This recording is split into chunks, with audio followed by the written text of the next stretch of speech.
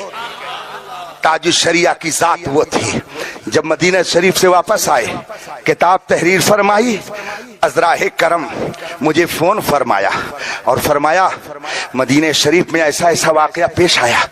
یہ واقعہ خود میں نے اپنے کانوں سے تاج الشریعہ کی زبان سے سنا ہے۔ حضور تاج الشریعہ نے فون پر اتنی بات مجھ سے بتائی اور اس کے بعد فرمایا کہ مولانا میں نے آنے کے بعد ایک مضمون ترتیب دلوا دیا ہے، بھیج رہا ہوں آپ کے پاس، ذرا اس کو پڑھ کر کے بتائیے کہ کیسا لکھا ہے۔ سبحان اللہ، یہ اپنے غلاموں کو اپنے علم کے نوازنے کا انداز تھا کہ ذرا پڑھ لو اور بتاؤ کیسا ہے، تاکہ تمہیں بھی یہ دلیلیں یاد ہو جائیں، اور اگر کہیں جانا ہو تو تاج الشریعہ کا غلام بن کر کے تم بھی مسلک حق کی ترجمانی کرتے رہنا۔ اس لیے تاج الشریعہ نے وہ مجھے عطا فرمایا اور پھر میں نے پڑھ کر کے حضور تاج الشریعہ کی بارگاہ میں بھیجا۔ پھر تاج الشریعہ نے اسے چھپوا کر کے عرب ملکوں میں تقسیم کرایا۔ ایک شخص نے ایک مضمون لکھ دیا، نیٹ پر ڈال دیا، شاید آپ نے اس کا نام سنا ہو، امریکہ کا ایک پروفیسر، اس کا نام ہے حامیم نوح، اس نے ایک مضمون لکھا، واٹس ایپ پر اس کو پھیلایا، نیٹ پر ڈال دیا۔ وہ مضمون عربی میں انگلش میں تھا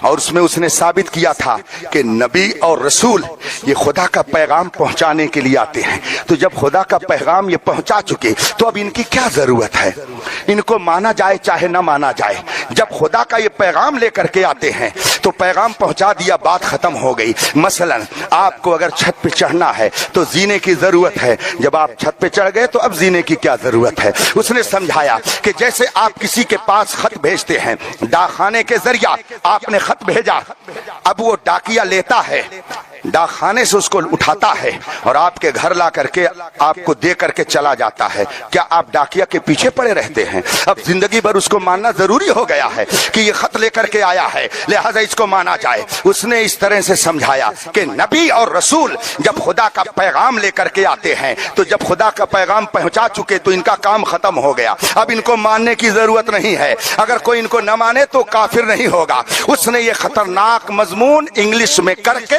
ورکشاپ پہ ڈال دیا اور اس نے نیٹ کے ذریعہ پوری دنیا میں پھیلایا۔ بتاؤ مجھے امت مسلمہ کے ایمان کی حفاظت کے لیے کون قدم آگے بڑھاتا ہے؟ تاج الشریعہ کو جب معلوم ہوا، آپ نے پورا مضمون نیٹ سے نکلوایا، انگلش کا پورا مضمون آپ نے پڑھوا کر کے سنا، اس کے بعد میں اس کا آپ نے اردو میں ترجمہ کرایا، پھر آپ نے اس کا عربی میں ترجمہ کرایا، اس کے بعد آپ نے اس کا جواب لکھا اور جواب لکھ کر کے آپ نے اس کو نیٹ کے ذریعہ پوری دنیا میں پھیلایا۔ اس کتاب کا نام آپ نے کیا رکھا جانتے ہیں؟ سد المشارع علی من یقول ان الدین یستغنی عن الشارع، یہ کتاب کا نام ہے۔ اور تاج الشریعہ نے یہ ثابت کر دیا کہ قیامت تک نبی سے کوئی اگر جدا ہو سکتا ہے تو جان لیجئے وہ جدا ہو جائے مگر وہ مومن نہیں ہو سکتا ہے۔ خدا تک پہنچنے کے لیے نبی کا واسطہ ہمیشہ ضروری ہے۔ وہ جہنم میں گیا جو ان سے مستغنی ہوا ہے، خلیل اللہ کو حاجت رسول اللہ کی۔ یہ ایمان کی حفاظت کا بندوبست کس نے کیا؟ تاج الشریعہ نے کیا۔ ایک شخص نے صحابہ کی شان میں ایک حدیث کے بارے میں کہہ دیا کہ یہ حدیث گڑھی ہوئی ہے، اس کو خطبہ اپنی تقریروں میں پڑھتے اور سناتے ہیں۔ اصحابی کالنجوم بأیہم اقتدیتم اہتدیتم، رسول پاک فرماتے ہیں میرے صحابہ ستاروں کی طرح سے ہیں، تم ان میں سے جس کی پیروی کرو گے رب تمہیں ہدایت دے دے گا۔ ایک نالائق نے اس حدیث کے بارے میں کہہ دیا کہ یہ حدیث گڑھی ہوئی ہے۔ تاج الشریعہ تک یہ بات پہنچی، خود اس فقیر نے بھی جا کر کے عرض کیا، حضور سنی کہلانے والے فلاں مولوی نے اس حدیث کو چیلنج کر دیا ہے اور کہا یہ حدیث گڑھی ہوئی ہے۔ حضور تاج الشریعہ نے لا حول پڑھی اور اس کے بعد میں فرمایا کہ اس کا جواب ہو جائے گا۔ میں نے کہا حضور جلد ہی اس کا جواب آ جائے تو بہت اچھا ہے۔ سبحان اللہ، حضور تاج الشریعہ نے اس حدیث کو سامنے رکھ کر کے جب دلائل دینے شروع کیے تو آپ نے ایک پوری کتاب تیار کر دی۔ کتاب کا نام ہے الصحابۃ نجوم الاہتداء، صحابہ یہ ہدایت کے ستارے ہیں، اور اللہ کے رسول سرور کونین نے جو صحابہ کے بارے میں فرمایا ہے یہ جھوٹ نہیں ہے، بلکہ یقیناً یہ رسول پاک کی حدیث ہے، بلکہ جو حدیث کا انکار کرتا ہے وہ خود جھوٹا ہے، اس لیے کہ فلاں فلاں محدث نے اس حدیث کو اپنی کتاب میں بیان کیا ہے۔ اگر یہ حدیث جھوٹی ہے تو اس کا مطلب یہ سارے محدثین جھوٹ بیان کرتے ہیں۔ مجھے بتائیے جب صحابہ کی عظمت پر کیچڑ اچھالنے کی بات کی جا رہی تھی، کون ہے جو میدان میں آگے آ کر کے اور اس کا منہ بند کرتا ہے؟ اس زمانے میں اگر کسی کا نام لیا جائے گا تو حضور تاج الشریعہ کا نام لیا جائے گا۔ اور اس طریقے کے اتنے واقعات میرے ذہن میں ہیں کہ اگر میں بتاؤں تو آپ ہو سکتا ہے اکتا جائیں کہ لگتا ہے کہ یہ تاج الشریعہ ہی کی فضیلت بیان کرنے کے لیے آیا ہے، لیکن میں کیا، مجھ جیسے ہزاروں پوری دنیا میں اس وقت تاج الشریعہ کی فضیلت بیان کر رہے ہیں۔ عرب و عجم میں ان کا ذکر ہو رہا ہے، اور ان کے جنازے نے یہ ثابت کر دیا کہ لوگ اگر یہ کہتے تھے کہ بستی بستی قریہ قریہ، تو دیکھ لو جنازہ بتا رہا ہے، یہ ان کی نماز جنازہ کی بھیڑ بتا رہی ہے کہ یہ وہ ذات ہے کہ جو بستی میں بھی تھی اور قریہ میں بھی تھی، دیہات میں بھی تھی، شہر میں بھی تھی، بلکہ عرب میں بھی تھی اور عجم میں بھی تھی، یورپ میں بھی تھی اور امریکہ میں بھی تھی، بلکہ دنیا نے یہ دیکھ لیا کہ اگر پوری دنیا کسی کے قدموں میں آ سکتی ہے تو کوئی اور قوم نہیں ہے، وہ قوم مسلمان ہے، اور مسلمانوں میں کوئی اور مکتب فکر نہیں ہے بلکہ اہل سنت و جماعت ہے کہ جو پوری دنیا کو اپنے قدموں میں اکٹھا کر سکتا ہے۔ تاج الشریعہ وہ تھے، ان کے علم و فضل کا اندازہ آپ نہیں لگا سکتے ہیں۔ ایک موقع پر حضور محدث کبیر دامت برکاتہ العالیہ نے مجھ سے فرمایا، مولانا لوگ ابھی اظہری میاں کے اسٹیٹس کو سمجھ نہیں پا رہے ہیں کہ وہ کس معیار پر ہیں۔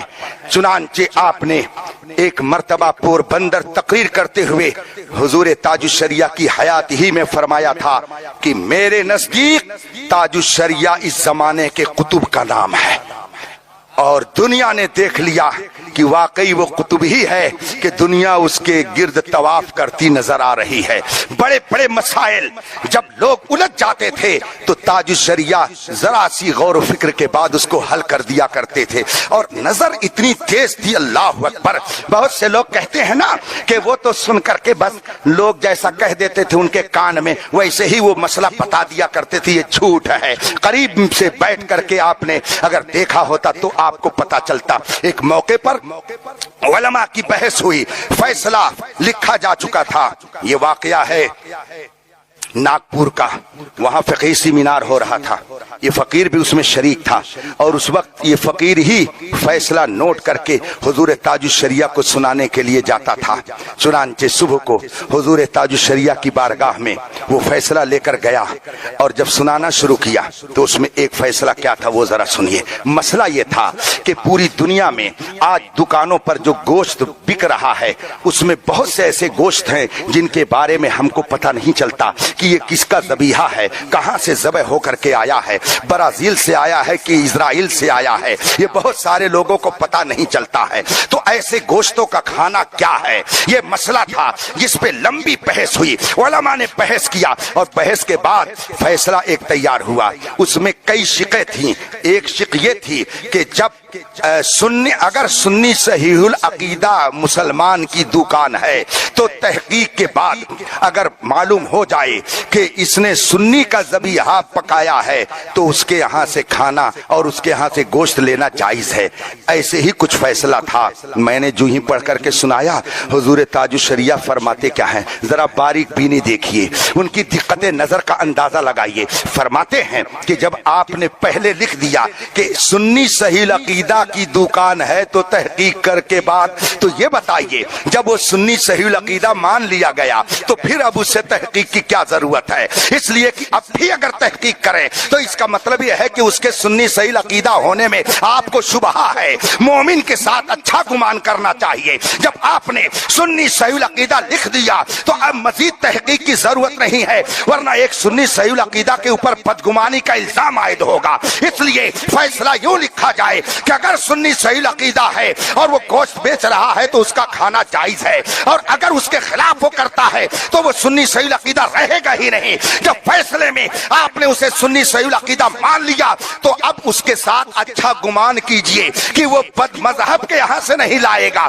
بلکہ لائے گا تو کسی صحیح عقیدہ سنی کے یہاں سے لائے گا۔ اس لیے آپ فیصلے میں یہ لفظ بدل کر کے یوں لکھیے۔ میں سوچنے لگا یا اللہ، 100 علماء بیٹھ کر کے فیصلہ کر رہے تھے مگر اس پہلو پر ان کی نظر نہیں گئی، اور تاج الشریعہ نے فیصلہ سنتے ہی وہاں تک اپنی نظر کے ذریعہ دیکھ لیا کہ جب آپ نے سنی صحیح العقیدہ لکھ دیا تو اب اس کے بارے میں بدگمانی کی ضرورت نہیں ہے۔ آپ بدگمانی نہ کریں بلکہ لکھیں کہ اگر سنی صحیح العقیدہ ہے تو اس کے ہاں کا گوشت کھانا جائز ہے، اس کے ہاں مزید تحقیق کی اس لیے ضرورت نہیں ہے کہ آپ نے اس کو سنی صحیح العقیدہ تسلیم کر لیا ہے۔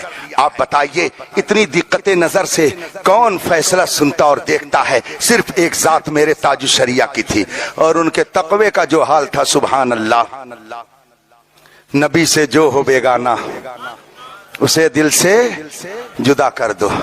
میں اکثر تقریروں میں اس وقت یہ کہتا ہوں کہ اس وقت سب سے مشکل کام کیا ہے جانتے ہیں؟ سب سے مشکل کام،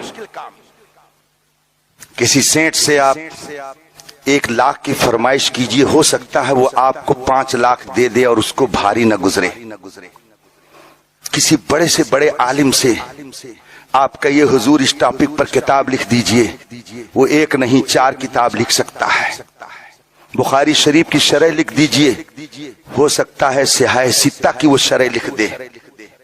یہ تو آسان ہے، مگر کسی سیٹھ کا، کسی عالم کا اگر رشتہ دار کوئی بدعقیدہ ہو اور کہیے کہ اس کو چھوڑ دیجئے تو یہ بہت مشکل ہے، یہ کام بہت مشکل ہے۔ بڑے بڑے لوگوں کو دیکھا جاتا ہے پکے سنی بنتے ہیں، لیکن جب بات یہاں پر آ کر کے رکتی ہے تو اس میں وہ کمزور نظر آتے ہیں، کمزور ہو جاتے ہیں۔ کیا بتائیں بیٹا ہے، کیا بتائیں بھائی ہے، کیا بتائیں چچا ہے، کیا بتائیں بھتیجا ہے، چھوڑے کیسے، کس کی جنگ مول لیں۔ تو اس وقت سب سے بڑا کام یہ ہے کہ آدمی دین کے لیے، شریعت کے لیے اپنے رشتوں کو بھی چھوڑ دے۔ یہ خوبی سب کے اندر نہیں ہوتی ہے۔ تاج الشریعہ اگر کہتے تھے کہ نبی سے جو ہو بیگانہ اسے دل سے جدا کر دو، پدر مادر برادر جان و مال ان پر فدا کر دو، یہ تاج الشریعہ صرف شعر ہی میں نہیں کہتے تھے بلکہ تاج الشریعہ کی عملی زندگی بھی اسی کے مطابق تھی۔ چاہے گھر خاندان کا ہو یا باہر کا ہو، اگر ذرا بھی بدعقیدگی کا کچھ شائبہ نظر آیا، بلکہ بدعملی بھی اگر نظر آئی، تو تاج الشریعہ نے اسے کنارہ کشی اختیار کر لی اور کہہ دیا یہ جس مجلس میں رہے گا میں نہیں رہوں گا، اگر یہ میرے گھر پہ آئے تو میں اس کو باہر سے بھگا دوں گا، میرے دروازے پر اس کا قدم نہیں آنا چاہیے۔ چنانچہ تاج الشریعہ کے قرب میں رہنے والے لوگ یہ جانتے ہیں، نہ جانے کتنے علماء جو تاج الشریعہ سے بہت قریب تھے مگر وہ بدعقیدوں کے ساتھ ہوئے تو تاج الشریعہ نے دودھ، جس طریقے سے دودھ میں سے مکھی نکال کر کے باہر کیا جاتا ہے، تاج الشریعہ نے اسی طریقے سے ان کو اپنے سے جدا کر دیا۔ حتیٰ کہ خاندان کا اگر کوئی بدعقیدوں کے ساتھ جا کر کے ملا تو تاج الشریعہ نے یہ نہیں سمجھا کہ یہ میرا پیر ہے یا فقیر ہے، یہ میرا بھتیجا ہے کہ میرا چچا ہے، پابندی لگا دی کہ وہ اس تقریب میں نہیں آ سکتا ہے جس میں میں رہوں گا، اور جہاں وہ جائے گا میں جا نہیں سکتا ہوں۔ یہ تقویٰ تھا تاج الشریعہ کا، جو رسول پاک کی بارگاہ میں اس طرح سے مقبول ہو گیا کہ پوری دنیا آج ان کے اوپر اپنے دل کو نثار کرتی نظر آ رہی ہے۔ یہ مرتبہ سب کو نہیں ملتا ہے، اللہ جسے چاہتا ہے اسے یہ رتبہ عطا فرما دیتا ہے۔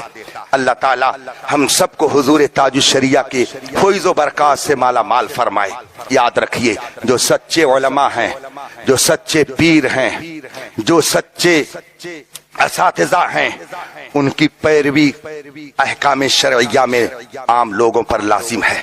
میں نے ایک حدیث شریف پڑھی ابھی جلدی ہی، اللہ کے رسول سرور کونین صلی اللہ علیہ وسلم نے ارشاد فرمایا کہ میرے نائب، میرے وارث، میرے بعد علماء ہیں جن کی ضرورت لوگوں کو اس دنیا میں بھی رہے گی اور جنت میں بھی رہے گی۔ لوگ علماء کے محتاج یہاں بھی رہیں گے اور جنت میں بھی رہیں گے۔ صحابہ نے عرض کی یا رسول اللہ، یہاں تو سمجھ میں بات آ رہی ہے کہ لوگ علماء کے محتاج رہیں گے، مسئلہ پوچھنا ہوگا تو علماء کے پاس ہی جائیں گے، مگر جنت میں ان کی کیا ضرورت رہے گی؟ وہاں کون سا مسئلہ ان سے پوچھنے کی نوبت آ جائے گی؟ وہاں کیسے ان کی ہم کو ضرورت ہوگی؟ میرے آقا سرور کونین صلی اللہ علیہ وسلم ارشاد فرماتے ہیں کہ سنو، جب اللہ تعالی جنتیوں کو جنت میں بھیج دے گا تو اپنے کرم سے ہر جمعہ کو جنتیوں کو اپنا دیدار کرائے گا۔ ہر جمعہ کو لوگ اللہ کا دیدار کریں گے۔ تو جب جمعہ کو اللہ اپنا دیدار کرائے گا تو اب ارشاد فرمائے گا جنتیوں سے کہ تم مانگو، تمہاری کیا خواہش ہے، تم مجھ سے کیا چاہتے ہو؟ تو جنتیوں کو کچھ سمجھ میں نہیں آئے گا کہ کیا مانگے، اللہ سے کیا مانگے، ان کی سمجھ میں نہیں آئے گا، تو وہ فوراً علماء کے پاس جائیں گے، وہاں کہیں گے اللہ ہم سے فرماتا ہے کیا مانگے، آپ ذرا بتا دیجئے کہ ہم خدا سے کیا مانگے۔ تو جنت میں بھی لوگ علماء کے محتاج رہیں گے۔ اور کون علماء؟ ہم جیسے ایرو خیرو نتو خیرو نہیں، امام احمد رضا جیسے علماء، مفتی اعظم جیسے علماء، تاج الشریعہ جیسے علماء، کہ ہم یہاں بھی ان کے محتاج رہیں گے، وہاں بھی ان کے محتاج رہیں گے۔ اللہ تبارک و تعالی ان بزرگوں کے فیض و برکات سے ہم سب کو مالا مال فرمائے۔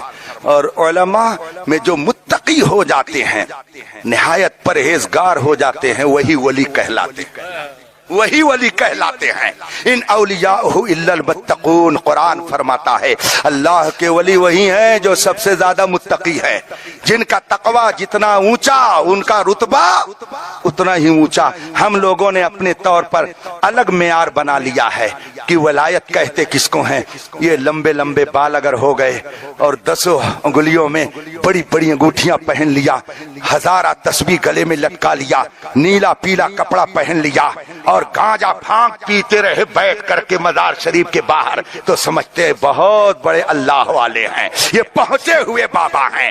حضور سلطان الواعظین علامہ عبد المصطفیٰ اعظمی رحمت اللہ علیہ نے آج سے تقریباً 50 سال پہلے ان بھنگیڑیوں کے حالات کا اپنے اشعار میں ذکر کرتے ہوئے فرمایا کہ سنو، ان آیا اگر جلال تو روٹی کے واسطے، دکھلایا اگر کمال تو روٹی کے واسطے، تسبیح ذوالجلال تو روٹی کے واسطے، یہ لمبے لمبے بال تو روٹی کے واسطے، یہ سرخ ہے رومال تو روٹی کے واسطے، محفل میں آئے حال تو روٹی کے واسطے، یہ سارے قیل و قال ہیں روٹی کے واسطے۔ اگر انہیں شریعت کی پاسداری ملحوظ ہوتی تو یہ وہ کرتے جو مصطفیٰ جان رحمت نے حکم عطا فرمایا۔